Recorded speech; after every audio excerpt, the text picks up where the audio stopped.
In a vast landscape full of adventurers, you are now listening to the world of chaotic amateurs.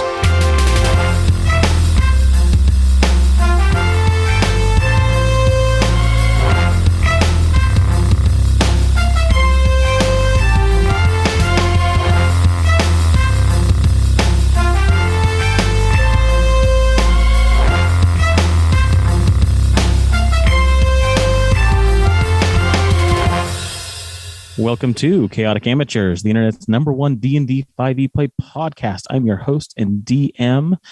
Let the adventure begin. That squirt looks really refreshing. It's been sitting in my van all day. It's not too bad. Oh, less refreshing than I thought. Yeah. And now, the story of Scory. Scory Telbrun, you have spent some time with this group, the Wolf Pack, and in this place foreign to you, the nation of Usama, the city of Turlin, the Chateau de Magnus, and you found somewhat of a home here, a new crew, a new group together, but something I think has always pulled you either back or to somewhere new. And to begin this, Roman Black, your old professor teacher from Vassar, has asked you to accompany him back to Vassar. He has found out what he's needed to about Usama and the changes that are happening with the wastes, with the nation of Usama and the wilds beyond, the growing tension there. And he, Roman, wants to report back and see what the school has to offer. Interesting. It's interesting the way that you're setting this up. I as Scory, you're right. He's kind of made a home in Usama. A stranger in a strange land. Mm-hmm. He's never felt fully at ease, though, always looking over his shoulder and a little anxious. And I think if he's going back with Roman Black, he trusts Roman, but I think that anxiety intensifies a little bit the closer we get to Vassar. Yeah.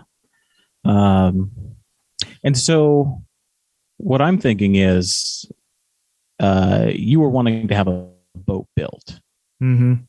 The Roman asking you this, to take him back, I think is happening a bit later on, since our last session that we had.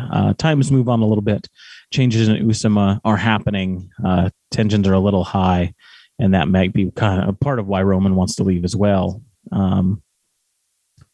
But We Build You Boat has finished the ship and it is ready for its first voyage.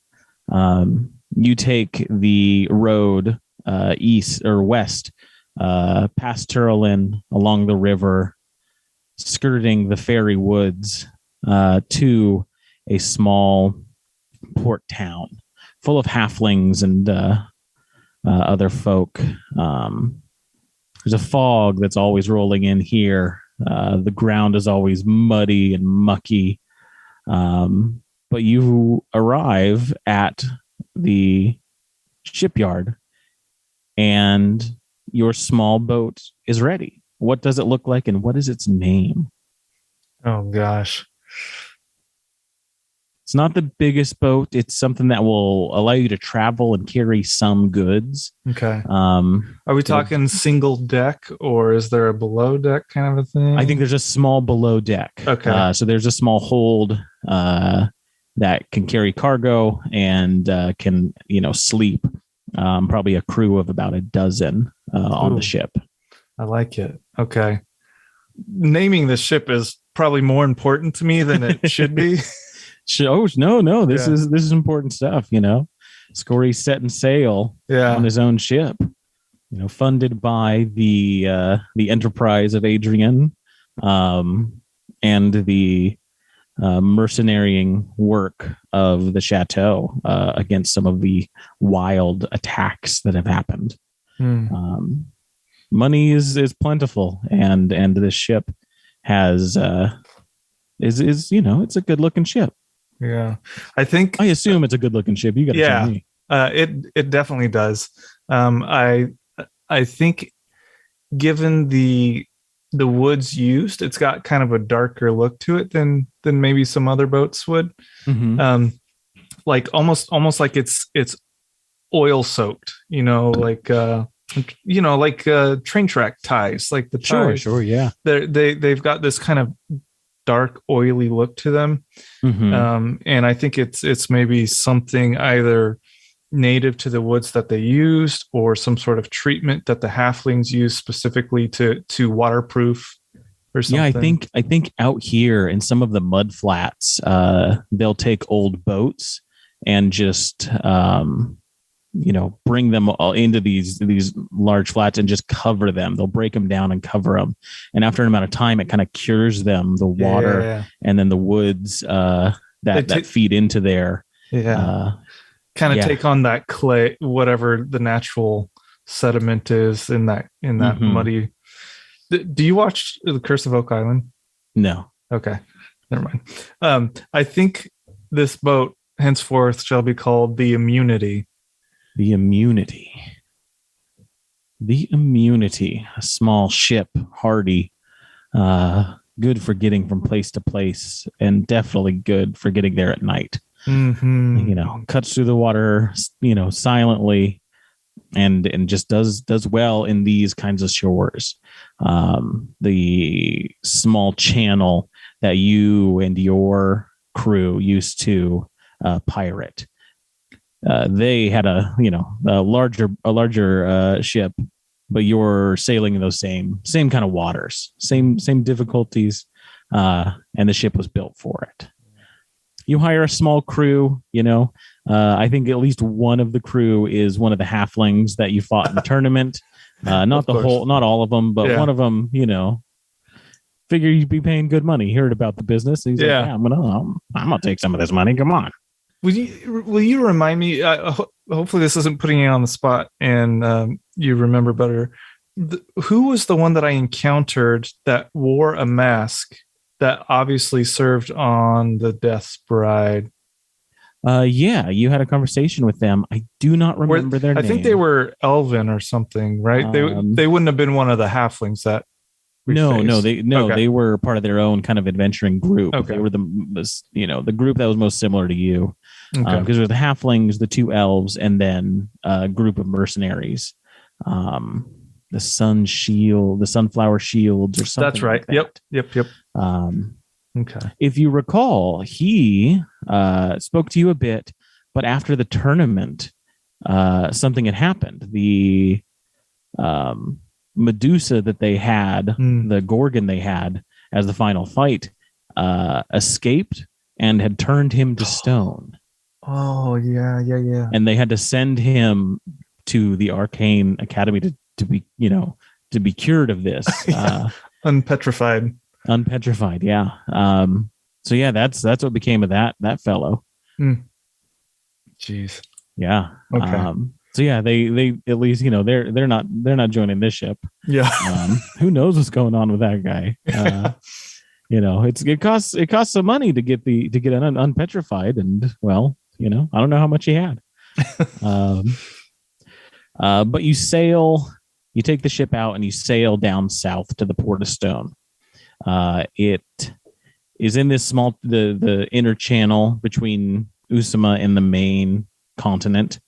And as you sail south, you cross the mountains, and then you enter into what begins to be the west coast of the wastes.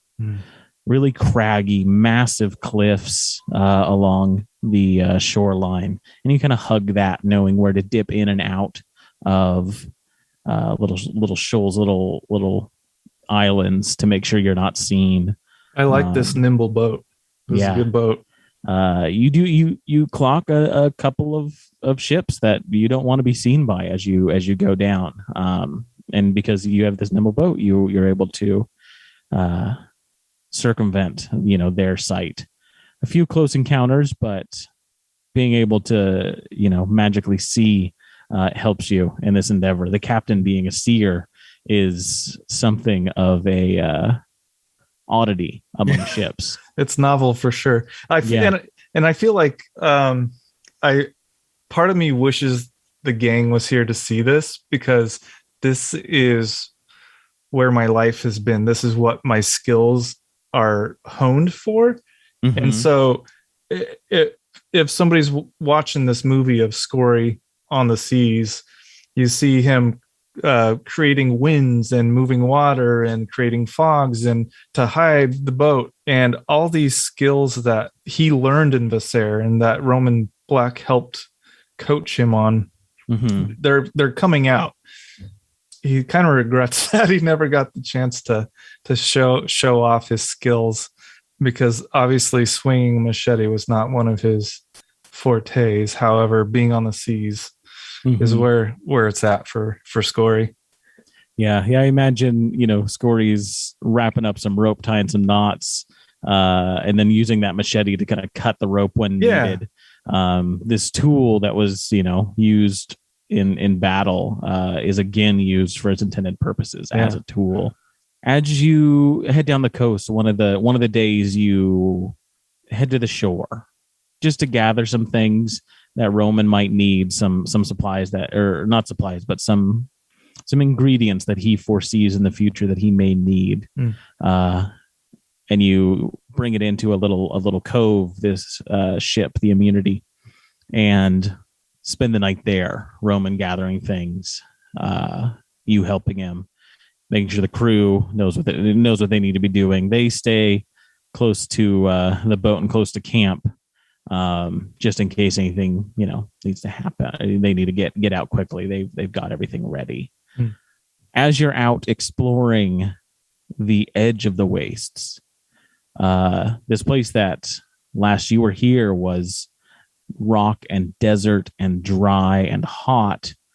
You are noticing in the distance flocks of birds in these kind of large moving groups that you didn't see before. There was little animal life in the wastes, but something's returning now. You're seeing these flocks go by, and you kind of get lost in them as you're looking out, gathering some shells and mussels and things like that. That's exciting. The healing rains. Yeah. Something is changing out here. Because I wanted to try to start the regrowth of that forest, but didn't have any way to do it. So to see that the gods have brought it about themselves. As you're picking through and grabbing some of these supplies, you happen across a small crab. It doesn't have a knife, does it? It doesn't have a knife, okay. No. But it does look at you like it knows who you are. It's surprised by seeing you. And you see it just kind of like clack excitedly. And you're not sure why. You spend a moment, you imbue your spell, you imbue yourself with a bit of magic and are able to converse with the crab. And the crab just kind of looks up at you and says, people are here. What's going on? Are you here to... What do you need? Are you here for something? I've been jumping around a lot. Are you on your way somewhere? It seems that I always am. You're not wrong, little crab. Ah, yes, the winds take us places. What was I?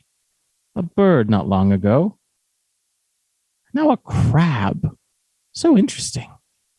Being these different things. How did you achieve that?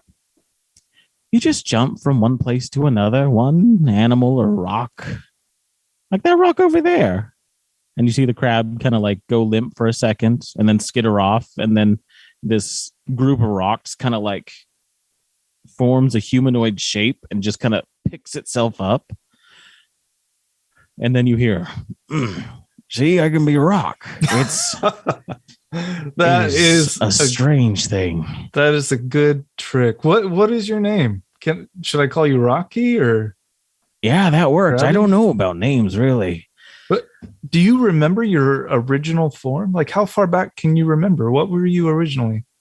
Oh, I was quiet for a long time, really quiet. I remember we used to do this a lot. We would help people out. You keep saying we. Well, yeah, there's more of us, you know. We're just we are this place. Can I do some sort of like insight or nature check or something to figure out if I know what this shapeshifter is? I don't want to do checks with these. So Okay. So yeah, you spend some time with this little rock elemental, and you get the sense that it's not the physical thing that you're talking to. It's the spirit inside. And you've had some dealings with spirits and you've talked to them. And this is a little spirit that can inhabit things. Interesting. Is from the conversation, that's what you kind of glean from it. Yeah. So I mean, you know, we just help if we can, and well, it's just strange doing this all over again. All over again. Gosh, you say so many peculiar things. My name is Scory, by the way. I have done some shifting of forms myself in the past, and I'm on a mission right now. I'm gathering some stuff for a professor of mine. Do you want to help? Yeah, absolutely. Excellent. I've got a list somewhere. And you spend your gathering time with this thing, this spirit, as it inhabits different things, and helps you gather the supplies you need. Towards the end of the day, as you're collecting all these things, bring them together, the spirit seems kind of sluggish and tired, and you know, just kind of rests at the camp for a bit. The little rock pile that it was just kind of rests there, and seems to be, you know, after it's helped, it's needs to take a little bit of a break. Okay. Thank you so much, Rocky, for helping me out. You probably saved me about half a day's work. Do you feel like seeing more of the world? Oh, that's the plan. I'm gonna roll on to the next area. Love it. Would you care to join me? I'm gonna be heading down shore, wherever Visser is. Possibly. I need to head back. I've got to regenerate a bit. Inhabiting these things does take a bit out of you. Can I see you in your natural state? I'm trying to say it and not sound like a perv. Like, yeah. You see Rocky kind of, you know, the rocks go limp, fall to the ground, and you see kind of evaporating off of it is this bluish mist that forms like a blob, and then kind of like a tail that comes down, just, you know, a little bit of translucent energy with no facial features, and it just kind of bobs around you. And as it kind of gets closer, it precipitates into your bag, the bag that you carry with you. Oh. And kind of you open the little flap of it and kind of look in to see what's going on. And one of the items you had taken with you is a little bit of that silvery substance. The aether. Yeah. And it just kind of forms around it. Okay. Rocky, that can be some dangerous stuff. What are you doing?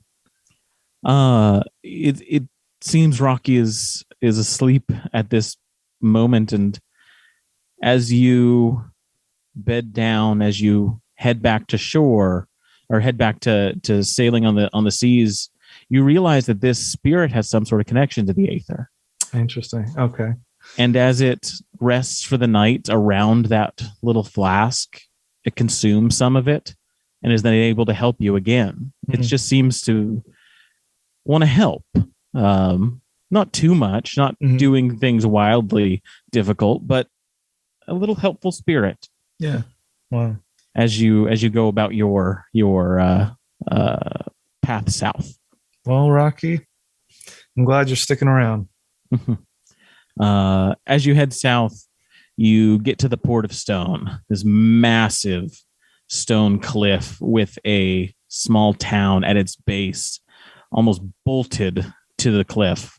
All of the shops and buildings take up this meager amount of land that sometimes is gone with high tide.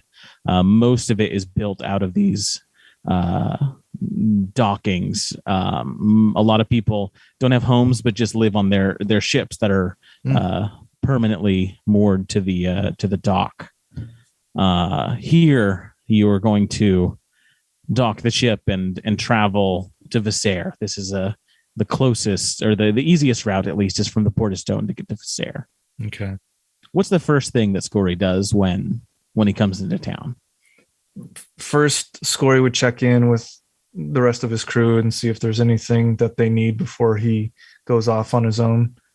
Yeah, you make sure that they know what to do and what not to do. Yeah. There's not so much laws in the Port of Stone as suggestions to not do things. Some unspoken codes of conduct. Absolutely. Yeah. There's the unspoken codes and then the unspoken codes. There's the spoken codes, which you never do. And then the relationships between all of these different people are unique. You know who to talk to and who's going to be easiest for basically outsiders to dock with. You make sure that the crew keeps an eye out, keeps a guard up, because people will thieve the ship if they are left alone. Yeah, and I would instruct them to keep an eye out for anybody with a mask that looks similar to mine, not necessarily the same, animal-esque shape and details, but anything that looks like it's a similar type or a similar style. And keep an eye out. Absolutely. Yeah, exactly. And basically keep your distance from them if at all possible, and be very inconspicuous. Sure. As much as possible. And then following that advice myself, I would try to make my way to some sort of tavern, not one that seems to be bustling and the most popular, but maybe one on the outskirts towards the edge of the dock. Where easy enough. Yeah. You head to a small tavern to grab a drink with Roman, check in on the local gossip, see what's going on. You spend, a good night finding out what's happening with the folk here. Seems a lot of interest has been made of the Port of Stone as the changes in the wastes take place. Outsiders, adventurers are coming in and bringing in lots of money, so people are fairly excited. I'm sure I would have something to say about that, talking with Roman and anybody at the bar that would listen about how this town has changed, and you should have seen it when I was around back in the day. It was nothing like this. That wasn't there. That wasn't there. That's right. This used to be all algal flats. Yeah. I could park anywhere without a problem. That's right. As the night, kind of wanes on and you're heading back towards the ship, a big moon up in the sky kind of lights the way. And your entrance to the city did not go unnoticed. Oh, great. As you're heading down to the dock, you and Roman are both grabbed by cloaked figures. the classic people that grab people is cloaked figures. Yeah. You know, I don't think I've ever been grabbed by uncloaked people. right. You have a cloak on, you're going to do some grabbing. Yeah. And you have the bag put over your head. You don't know where you're going. You try and get a sense of it as you struggle, or Roman struggles. You know, a blow comes down until you are met in a large, dark wooden room with a fair few people kind of behind you, and sitting in front of you on 3 stools is masked the captain of the Death's Bride, who you knew. No. I should mention that I probably, knowing where I am, I probably would have put my mask in my bag and not had it at the ready, because I would keep it with me, but I would not be wearing it. Right. Absolutely. Yeah. So but apparently that didn't matter. The mask kind of head up.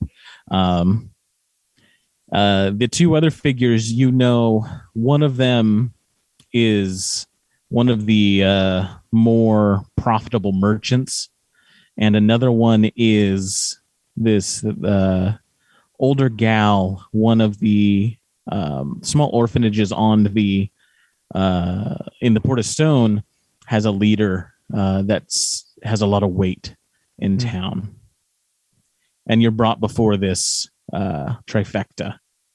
Not to get too dark, but that's probably who would have trafficked Scory in the beginning that got him shipped off to Visair, to the boarding school. Absolutely. Yeah. So yeah, the old gal, you know, has got a special place in her heart for you. I bet.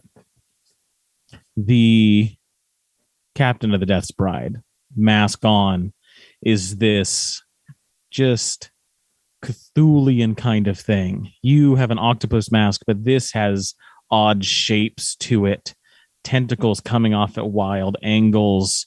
Looks to be like a brass mask that's been patinaed.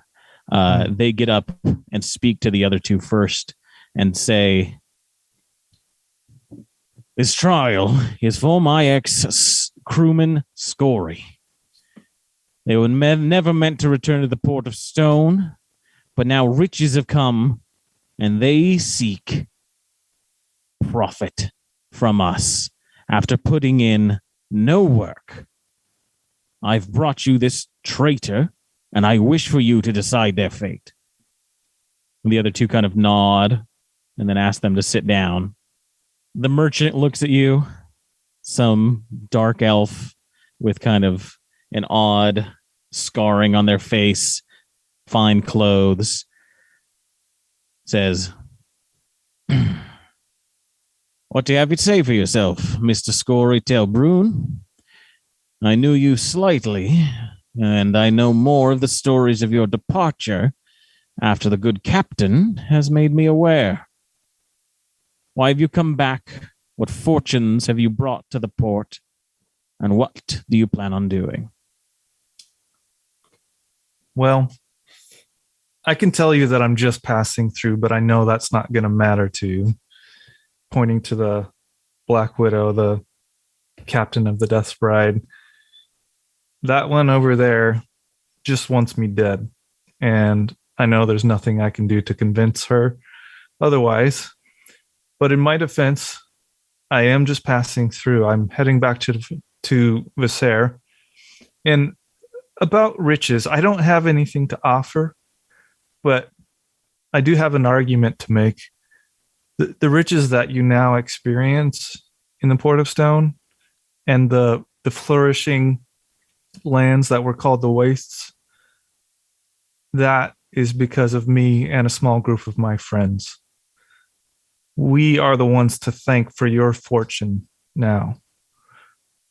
If I may, I can prove that I was there, that I was a part of this. And slowly, are his hands bound?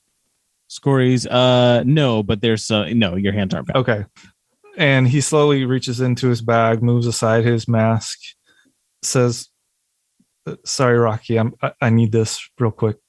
and he reaches for the water skin, then, or what, the container that has that silver liquid. Sure, yeah.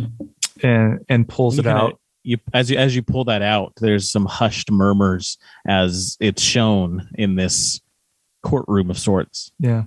This was taken from the Tower of Chaos. The tower that was rumored to have never been visited before and returned from. I went there with the wolf pack. We liberated that tower, and we restored the wastes. Scory pours a little bit of the liquid into his hand to kind of hold it up and show to anyone who's nearby, wants to inspect it, caps it back up with the other hand, puts it back in his bag, and is just going to sip a little bit of it, whatever he's got in the palm of his hand. Gotcha. Yeah, as you kind of pour it out and show it to people, they are interested. The merchant, his eyes glitter a bit. Something new to sell. They look at it intrigued. You sip a little, and as you do, that kind of odd silvery veil goes over your eyes, and you're able to see a little more beyond this plane, and you see the odd spirits in the kind of rafters of this place looking down. Snakes and octopuses and chunks of ship, all in spectral form, looking, as jurors in this courtroom. Yeah, and as I'm looking around and seeing this, Scory gets a weird grin on his face, and obviously people are looking at where he's looking and don't see anything, and Scory kind of gives a laugh because he knows they can't see this. Sure. The trial that you're under goes on for a bit. The merchant questions you about these claims that you've made, intrigued by what you may offer to them as far as being able to procure more coin. The captain of the Death's Bride, your claims, they denounce. They say that you're making up these stories, that it's not something you could never have done. The older woman doesn't have much to say during this, and is just watching you. You see her eyes kind of, flip back and forth like she's watching something else. But at the end of the trial, they all have to come to an agreement on what will happen with you. After telling your story, after hearing what these three have to say, the captain of the Death's Bride sentences death. The merchant sentences servitude to them. And the older woman sentences the trial of stone is the only thing befitting someone of these crimes. Let the peaks decide. The crowd excited about this, the captain not, and the merchant as well. But when death and servitude are weighed, the only thing that can decide what will be your fate will be the trial of stone. Yeah. You spend the night in a dirty cell. Roman is there with you. They say that they're going to release him the following day. He has nothing, to do with your trial. And the next day, you are marched up the cliffs to the very top of the Port of Stone. So the port is at the base where the ocean is, and the top of this massive cliff, 100, 200 feet up, is a dredge to get to. It is narrow passageways, as you're taken up there, you get to the top. And I don't think you've ever been up here, but you've heard stories of it. And it's an old ruined castle full of statues from all over the lands. It's probably a sailing landmark that we use to navigate. Like we can see it from. Yes, absolutely. So I'm familiar with it, but I've never set foot here. No. Because the trial of stone is something meant to decide your fate. You go in, you go up to the top of the peak, you go into the castle, and if you return, you're free to do what you wish, but most never return. Nope. You're at the peak of this. The two guards that have led you up here undo the shackles that they had to keep you restrained, and then they head down about 20 feet and take up guard there To watch the show. Yeah. So yeah, did you want to do something? What's the environment like? Are there trees? Is it only rocks? Yeah, up here, there's a lot of tall, old pine trees. The stone going to this old ruined castle is cobbled, and not much grows there except for some small grasses. But it's kind of encircled by this large forest that's on top of the cliffs. Okay. I would approach one of the trees and look for do I have any weapons or you've got your inventory with you. Okay. Yeah. I would pull out my machete and take down one of the branches off of the tree.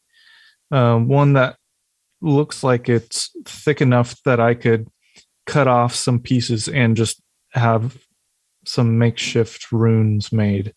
Yeah, absolutely. Like carved into them, Yeah, like you can spend the time, and you've got the tools to do so to make these kind of carvings, imbue them with a bit of magic. And as I'm doing that, I'd be contemplating and thinking, okay, family in the great beyond, I need your help more than ever. Guide this casting and protect me as I go through the stone trial. And then I would just finish up with the ritual that I would do normally in the morning, and just focus my attention on clearing my mind and listening to whatever the elders might have to say to me, sharing any wisdom. And you sit down, you do the ritual that you've done so many times with these carved bits of wood that you've made. You sit, you listen to the wind through the trees, you hear the ocean down below crashing against the shore. You hear a melody on the wind, a small song, a bit melancholy, but inviting. And as you kind of open your eyes to see the runes that you've pulled, they represent change, but not good or bad. It's a neutral reading for this day. Okay. And as you kind of look around, you get the sense that this melody in your head is pulling you towards the ruined castle. Well, it seems like this is my fate. It does seem that way.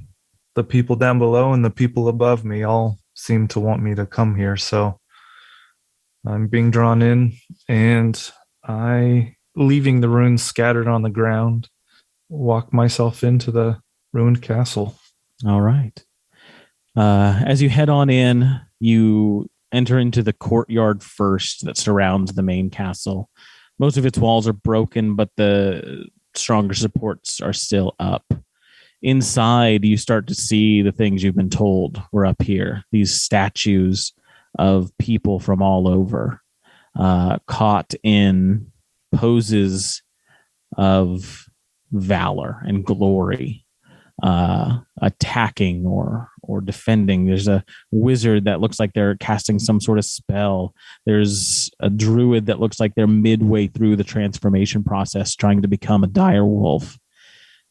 And you pass by each of these as you get deeper and deeper in, and that melody grows a little louder as you do. You enter into the main castle. You open the big, large wooden door that still sits there. And as you do, that melody is clear. And you see at the other end of this opening, this large, long hallway, this entry chamber for some old, forgotten king. There's crashed bits of rock that are in here. And you see 3 figures by where there would be a throne singing. And you can just see this kind of odd green spectral melody. The sound just emanates off of this place and from their voices. And they're calling to you as you come closer. I've heard tales, but I never believed it to be true. As you get about midway into this chamber, the melody softens and stops, and you can see 3 gorgons, snake bodies, snake hair, that are singing these melodies and looking at you. My face immediately falls to the floor, goes to the ground. Just my gaze, not, I try to back away. I don't know if I can. It's tough to do so. That melody has brought you closer and closer in here. It's inviting you to something. And so it's you take a few steps back, but it's difficult to do so. As you do, you hear a voice from above you. Crashed into part of the stonework above is this balcony almost. And you see a much larger gorgon laying in a pose, kind of an arm to the side on their chin, looking down at you, saying, "Don't leave us just yet. You've come here for a reason, Scory. I'm sure of it. We've all seen it. Your travels took you a fair few places. Seems you met one of my daughters even. Fought with her, and I don't know how much I appreciate that. She says that you were kind, though. So, let us talk." And she kind of comes out, and you see this massive golden snake woman with snakes for hair that just cascade down behind her. And she says, "I have always protected the Port of Stone and the people below, so they're free to do as they wish. What do you feel about them?" As somebody who hasn't always been free, what falls heavy on my heart is that all people are free. And while I may not agree with some of their lifestyles, even though I, for a time, took part, I don't think anything should happen to them unless the gods or the ancestors will it. Unless fate wills it. That is what the gods really are, aren't they? A bunch of powerful beings shackled to fate. You and I share something. We can see that fate just a little bit. We can see what's ahead and guide our ships through it. You've guided ships before. I guide the port. And the forecast is looking uncertain. Partly because of you and your troubles in the wastes. Scory smiles, still looking at the floor. So I wonder if you would want to aid me, since you have caused such troubles. My daughters and I can see some, but we'd like to see more. We can help push fate a little bit into something we want to see. And what we want to see is for the port to remain safe for those who come here. That's why you've been brought here. The fates have been kind to you. The captain did not take your head, and the merchant did not take your coin. If you say no, you're free to leave. But if you say yes to joining us, then we will see what's in the future. We will make sure that this harbor remains safe. You know, it's a really generous offer, but somehow I feel as if I'm trading one form of servitude for another. You speak of the gods and the powers that be being shackled by fate, but I feel that fate can still be influenced, and I think you're wanting to manipulate that. I want no part of that. I will not place a stone in the stream of fate to guide it in one direction or another. I want fate to do as it wishes, and if we can catch a glimpse of it, great, but I feel that it's up to the people on the ground to make decisions for themselves and not be influenced. And that goes for the natural world as well. I know that you still intend to hold sway over this area, but I don't want any part of that, and I don't want to have your sway be any larger than it already is. So I'm going to have to say no. As I said, then you are free, Scorytail Brune. At least for now, fate will always be pushing you, guiding you towards something. If you wish to see what others see, what me and my daughters see, you're always free to come back. Because I do not know what is happening. And I only hope that I can save the people down there. So, venture off into this world and try to shape fate to what you want it to be. And I will do the same. He slowly, thoughtfully turns.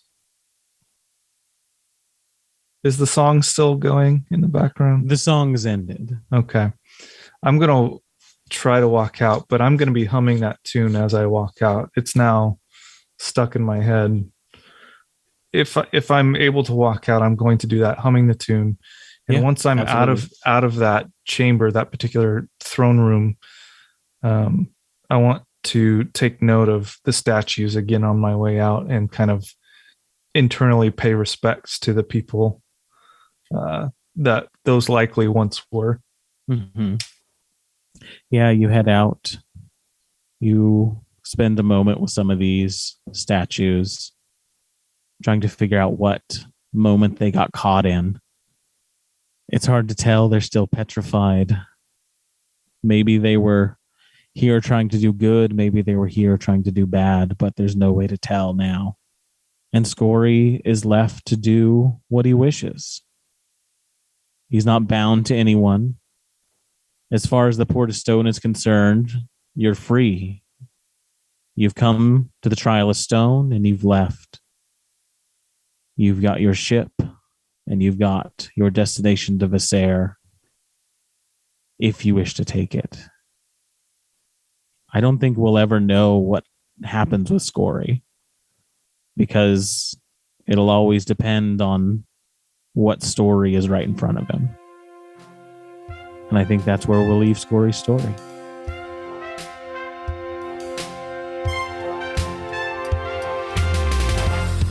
Follow us across all platforms with Chaotic Amateurs. Please subscribe, rate, and review our show on your podcast app of choice to help us climb the charts and find new adventurers. Or become a patron on Patreon to help our heroes continue their quest. Thank you for listening to Chaotic Amateurs.